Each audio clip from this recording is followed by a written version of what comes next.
ইসরায়েলের বিমান ঘাঁটিতে নামছে ঝাঁকে ঝাঁকে আমেরিকার যুদ্ধ বিমান। যেসব বিমানে আছে বাংকার বাস্টার বোমা, শুধু বোমাই না, পাশাপাশি আছে অন্যান্য যুদ্ধাস্ত্র। হঠাৎ ইসরায়েলের ভূমিতে ট্রাম্পের দেশের এমন বিমান বহরের আবির্ভাব নানামুখী প্রশ্নের জন্ম দিচ্ছে। পরমাণু ইস্যুতে ইরানের সঙ্গে আমেরিকার চরম বৈরিতার ফলেই কি ইসরায়েলের আকাশে আমেরিকার সামরিক যানের বহর? এদিকে মাত্র ২৪ ঘন্টার ব্যবধানে নেতানিয়াহুর দেশ ইসরায়েলে আমেরিকার ৯টি সামরিক পরিবহন বিমান অবতরণ করেছে।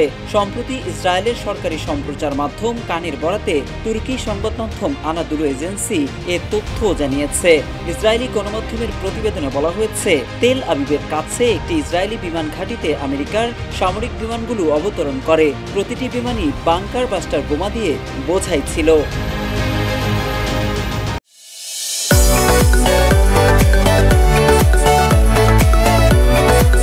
এদিকে কান আরও জানিয়েছে, মধ্যাঞ্চলীয় ইসরায়েলের তেল আবিবের কাছে নেভাতিম বিমান ঘাঁটির অবস্থান। সেখানেই বাংকার বাস্টার বোমা ও অন্যান্য প্রতিরক্ষা অস্ত্রশস্ত্র নিয়ে ৯টি মার্কিন পরিবহন বিমান অবতরণ করেছে। হঠাৎ করে কেন এত বোমা নিয়ে ইসরায়েলে মার্কিন বিমান অবতরণ করলো তা নিয়ে শুরু হয়েছে জল্পনা কল্পনা। ধারণা করা হচ্ছে, তেহরান ওয়াশিংটনের মধ্যে পরমাণু আলোচনা ব্যর্থ হলে যৌথ হামলা চালাতে পারে মার্কিন যুক্তরাষ্ট্র ও ইসরায়েল। আর সে ভাবনা থেকে হয়তো ওই বোমা সেখানে মজুত করা হচ্ছে। অবশ্য এ নিয়ে এখনো মুখ খোলেনি যুক্তরাষ্ট্র।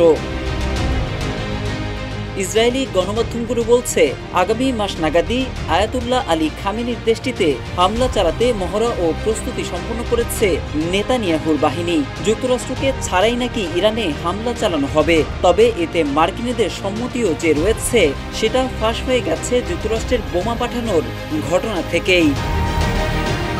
নিউ ইয়র্ক টাইমসের সাম্প্রতিক এক প্রতিবেদনে বলা হয়েছে, ইরানে হামলার পরিকল্পনা থেকে সরে এসেছেন ডোনাল্ড ট্রাম্প। তবে এর পরপরই টাইমস অব ইসরায়েল জানায়, ট্রাম্প পিছু হটলেও হামলার সিদ্ধান্তে অটল ইসরায়েলের প্রধানমন্ত্রী।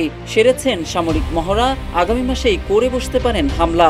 এখন আর ধারণা নয়, ইরানের ভূখণ্ডে ইসরায়েলের একাকী হামলার ঘোষণার পর আমেরিকার সামরিক বিমানের এমন আবির্ভাব স্পষ্ট বার্তা দেয় যে এর পেছনে সরাসরি ট্রাম্পের সমর্থন রয়েছে। ইরানের সঙ্গে মার্কিন আলোচনা নিয়ে বরাবরই কট্টর অবস্থানে নেতানিয়াহু।